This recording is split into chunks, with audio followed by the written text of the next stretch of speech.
20일의 생각 이세영입니다. 상식이라고 하면 뭘 떠올리십니까? 국어사전의 정의는 이렇습니다. 사람들이 보통 알고 있거나 알아야 하는 지식, 일반적 견문과 함께 이해력, 판단력, 사리분별 따위가 포함된다. 그렇지만 우리가 역사를 통해서 알고 있는 건 상식도 시대에 따라 변한다는 겁니다. 노동자 대표가 사장과 한 테이블에 앉아서 임금과 노동 조건을 논하는 것. 이건 100년 전만 해도 상식이 아닌 불경이었습니다. 하지만 지금은 마땅히 그래야 할 상식입니다. 그렇다면 일을 하건 안 하건 혹은 일할 능력이나 의지가 있건 없건 모든 사회 구성원에게 일정에게 돈을 나눠주는 것에 대해서는 어떻게 생각하십니까? 이건 상식일까요? 불경일까요? 아니면 불운한 사람들의 상상일까요? 지령 1000호를 맞은 한겨레 20일은 이것을 감히 상식이라고 말합니다. 황유랑 경제팀 기자를 모시고 들어보겠습니다. 황 기자 안녕하세요. 안녕하세요. 네. 서두에서 간단히 언급을 했습니다만 이 기본소득이 어떤 건지 간단히 설명을 좀 해주시죠. 네. 기본소득이라는 건 간단히 말하자면 모든 사회 구성원들에게 기본적인 생활, 다시 말해서 인간적인 생활이 가능하도록 국가 또는 사회가 일정한 소득을 현금으로 주자는 겁니다.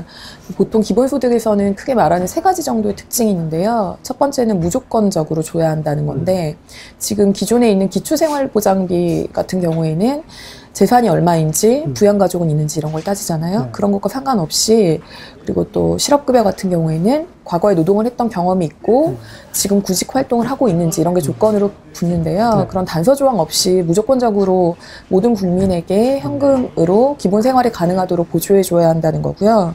그리고 두 번째 특징은 개별적이라는 겁니다. 양육수당 같은 경우에는 아이가 있는 한 가정에 주는 개념인데 가정이 아니라 개개인 한 사람에게 준다는 의미고요. 그리고 이 개개인에게 준다는 건 지금까지 가정 중심이었던 어떤 사회복지 시스템 자체를 개인의 자유와 권리를 강조하는 방향으로 옮겨간다 이렇게 의미 부여를 할 수 있을 것 같고요. 세 번째 특징은 보편적이라는 건데 일단 기본소득을 주기로 한 이상 모든 사람에게는 균등하게 고루 나눠줘야 된다는 뜻입니다. 예를 들어서 이건희 삼성전자 회장이든 노숙인이든 똑같이 국가가 30만 원을 주기로 했다면 그 사람에게 30만 원을 줘야 한다. 이런 3가지 정도의 기본소득의 특징을 일반적으로 이야기를 합니다. 사실 일을 하고 싶어도 할 수 없거나 혹은 일을 해도 소득이 적은 사람에게 소득을 보전해주는 차원에서 일정액을 준다 하면 사람들이 쉽게 수긍을 할 텐데 방금 말씀하신 그런 일종의 복지연금이라면 사람들이 수긍을 하기가 쉽지 않을 것 같아요. 도대체 왜 필요한 건가요? 네, 지금 보면 자본주의 경제체제가 좀 한계에 다다랐다는 것은 여러 가지 징후로 이제 포착이 되고 있는데 가장 크게 전체 사람들이 가지게 되는 소득을 이제 100으로 놓고 그 중에 이제 노동으로 가져가는 소득이 얼만큼이냐를 따지는 이제 지표로 노동소득 분배율이라는 게 있는데요.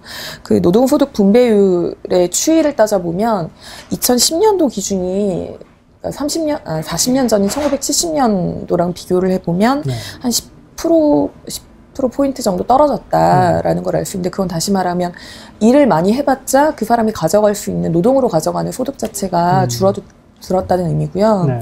저희가 그 잡지에도 쓰긴 했는데 한국의 경우만 살펴보더라도 1995년에서 97년 사이에 평균 노동소득 분배율이 한 78% 정도 됐습니다. 그리고 2008년에서 2010년도 평균을 다시 내봤더니 이 78%가 69.6%로 한 10% 가까이 떨어졌어요. 근데 여기서 주목해 봐야 될 거는 그럼 그 중에서 상위 1%의 노동소득자들은 얼만큼 가져갔느냐를 따져보니까 1990년대에는 3.8%였던 것이 2010년도에는 5.1%로 오히려 늘어났습니다. 양극화가 그렇게 심하게 네, 1%가 99%보다 훨씬 더 많은 몫을 가져가게 됐다는 뜻이고요.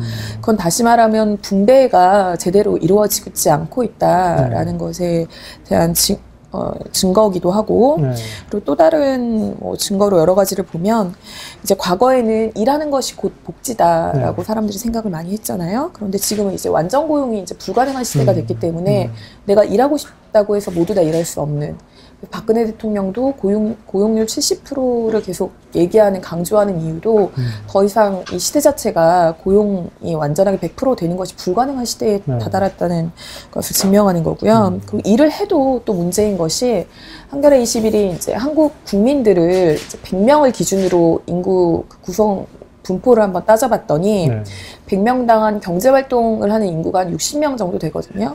그럼 그 중에서 이제 100명 중에 한 20명은 비정규직, 그리고 월 평균 소득이 200만 원 이하인 영세 자영업자는 13명, 실업자가 2.2명, 그리고 비경제활동 인구로 분류되는 사람들 중에 취업을 준비하고 있다거나 쉬었다고 응답을 해서 이제 사실상 숨어있는 실업자라고 부르는 층이 한 5.4명인 걸로 나타났습니다.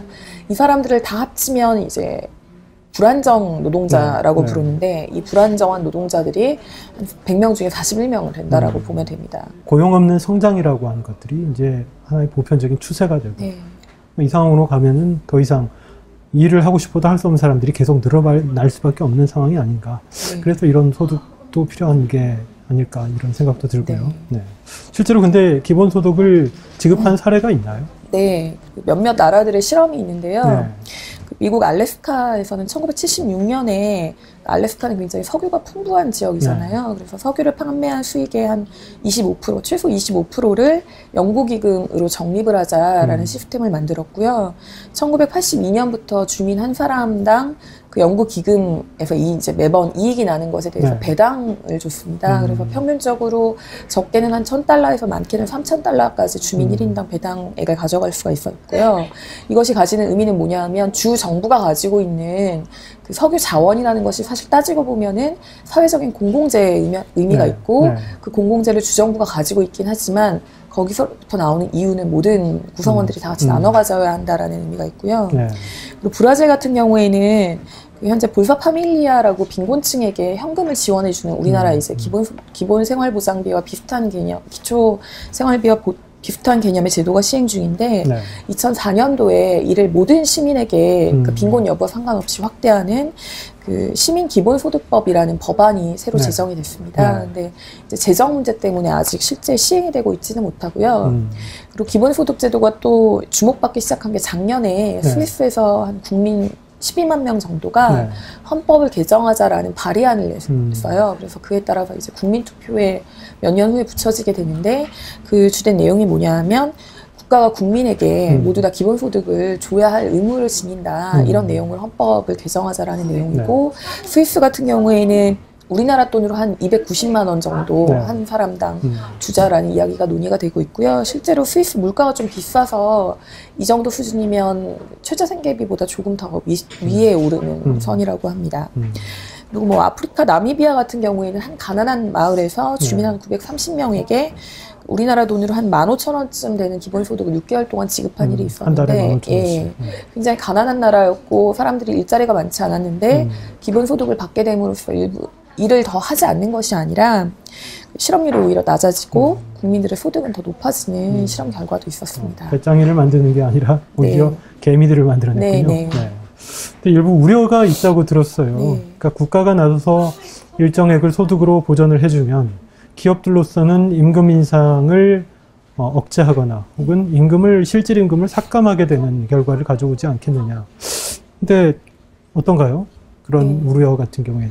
실제로 독일 같은 경우에 이 기본소득 논의가 굉장히 활발한데, 독일에서는 그 100대 부자 중에 한 명으로 꼽히는 이제 DM이라는 생활용품 대형 체인점이 있는데, 거기 회장이라는 괴츠베르너라는 사람이 이 기본소득을 굉장히 지지하고 TV 토론 같은 데 나와서 이야기를 많이 하는데요. 그 사람이 주장하는 바는 국가가 이제 그 모든 사람한테 소득을 보장해 주는 대신에 기업이 부담했던 사회적인 비용을 좀 줄일 수 있다. 이게 이 주장의 요체입니다. 그렇기 때문에 독일에서는 기본소득이 사실상 콤비임금이 될 수 있다. 콤비임금이라는 건 무슨 말인가 하면, 기존에 기업이 주던 임금을 국가가 일종의 임금 보조금 형식으로 같이 나눠지는 형태. 그래서 내가 이세영 기자님이 100만 원 월급을 받고 있었다면 그 100만 원 중에 50만 원은 국가가 기본소득으로 줄 테니까 그럼 기업은 너희가 국가에서 50만 원 받으니까 우리는 50만 원만 줄게. 이렇게 임금을 삭감하는 근거가 되지 않겠냐. 일종의 국가가 기업에 주는 보조금이 되어버리는 거예요. 노동조합에서는 사실상 그렇게 되지 않을까라고 우려를 하고 있습니다. 어쨌든 이제 근면이 생활화된 게 한국 사람들인데 이란에도 돈 준다고 하면 이 나라 망쳐들 일 아니냐 이렇게 생각하는 사람이 적지 않을 것 같아요. 과연 우리나라 정서상 기본소득이 가능할런지 어떻게 생각하세요? 네, 이런 게 네. 이제 기본소득 논의에서 가장 크게 논란이 되는 부분인데 네. 배짱이한테도 우리가 번 돈의 일부를 나눠주어야 하는가 이 부분이 가장 논란이 큰 부분이고요. 근데 이걸 근본적으로 좀 다시 생각해 볼 필요가 있는데 우리 주변에 있는 사람들이 하고 있는 일 혹은 노동이라는 것이 전부 다 그럼 제대로 된 가치를 평가받고 있는지 한번 생각해 볼 필요가 있어요. 예를 들어서 가정주부 같은 경우에 집에서 애를 키우고 음식을 요리하고 이런 행위를 충분히 노동으로 하고 있지만 실제로 임금의 형태로 받진 않잖아요, 대가를. 다른 사람으로는 자원봉사 활동가라든지 NGO 활동가라든지 그리고 거리에서 이제 예술을 넘어 음악 활동, 공연을 무료 공연을 하는 사람들, 이 사람들의 노동에 대해서는 사회가 어떻게 평가할 것이냐. 그럼 그것은 임금 노동이 아니라 어떤 사회적인 필요 노동이라고 좀 다른 이름으로 부르고 그것에 대해 사회가 가치를 정당한 대가를 줘야 되지 않느냐라는 논의가 이제 기본소득 논의의 주된 철학 중에 한 가지고요. 그리고 또 하나는 뭐냐 하면 이렇게 되면 기존의 임금노동 체계에서 배제되어 있던 여성이라든지 장애인 같은 사람들을 양지로 좀 끌어올려서 사회적으로 통합하는 효과도 거둘 수 있다. 기본소득론자들은 이렇게 주장을 합니다. 그리고 실제로 이 기본소득 논의가 아주 허무맹랑한 얘기가 아닌 것이 2010년도 지방자치제 선거 때 그 무상급식이 크게 이슈가 됐었잖아요. 그때도 그러면 이건희 삼성전자 회장 손자한테 우리가 왜 공짜밥을 줘야 하는가라는 논의가 있었지만 지금은 이제 무상급식은 다 누구나 상식으로 받아들이고 있지 않습니까? 박근혜 대통령만 하더라도 대선 때 모든 노인에게 20만 원씩 매달 돈을 국가가 주겠다라는 대선 공약을 했었고요. 이게 따지고 보면 노인들이라는 특정 계층, 특정 대상을 상대로 한 부분적인 기본소득 모델이기도 합니다. 그게 노인이 될 수도 있고 청년이 될 수도 있고 아동이 될 수도 있고 그렇기 때문에 완전히 허무맹랑하거나 상상 속의 이야기만은 아니라는 거고요. 정치적인 세력이 어떻게 결단하느냐에 따라서 충분히 현실 가능한 모델입니다. 만약에 제도를 실시를 한다면 이 재원이 문제가 될 텐데요. 관련 연구가 있나요? 네, 그 기본소득 운동이 한국에서 시작된 게 2009년 정도부터였는데 그때 이제 강남훈 한신대 교수님, 이제 경제학을 전공하신 특히 재정 쪽에 관심이 많은 교수님이신데 그분이 2009년이랑 2012년에 실제 재정은 어떻게 할 거냐라는 재정 설계도를 내놓은 적이 있고요. 이번에 한겨레 21 천호 지령을 하는 겸 강남훈 교수님이 2014년형으로 한국의 기본소득 모델을 다시 제시를 해주셨습니다. 그 내용을 이제 잡지에도 소개를 했는데 한국 국민 5천만 명한테 1인당 일단 한 월 30만 원 정도의 기본소득을 줘보자. 그러려면 필요한 재원이 한 181조 정도 되거든요. 재원 마련을 어떻게 할 수 있느냐 한 두 가지 정도를 생각해 볼 수 있는데요. 첫 번째는 현재 이제 정부에서 지출하고 있던 기존의 사회복지 지출 일부를 여기로 떼우는데 중복되는 지출 내역들이 있습니다. 예를 들어서 기본소득을 준다면 기존에 있던 기초생활보장비라든지 양육수당, 보육수당, 그다음에 노인들한테 지급되던 기초노령연금 이런 게 사실상 중복의 의미가 강하기 때문에 거기에 들어가고 있던 재원 한 13조 원 정도를 기본소득 재원으로 돌리자라는 거고요. 160조가 넘게 남잖아요. 그 160조 원을 마련하는 방안이 이 기본소득 모델의 가장 중요한 점인데요. 조세 개혁이랑 같이 맞물려서 가야 된다라는 게 재원을 어떻게 마련할까의 핵심 철학이고요.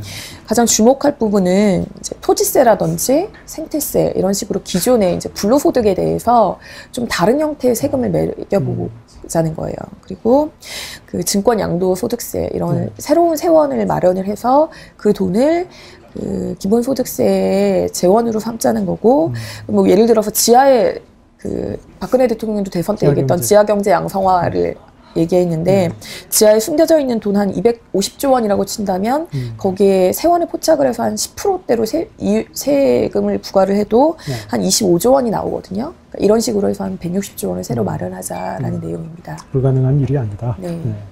근데 결국에는 이제 세금을 걷어서 주겠다는 건데 조세 저항이 좀 크지 않을까요?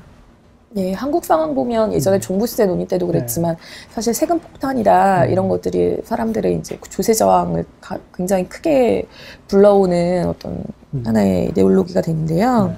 그 강남훈 교수가 이 지금 그럼 181조 원을 월 30만 원씩 나눠줬을 때의 경우 그 소득 재분배 효과가 얼마나 되는지에 대해서도 시뮬레이션을 한번 해봤습니다.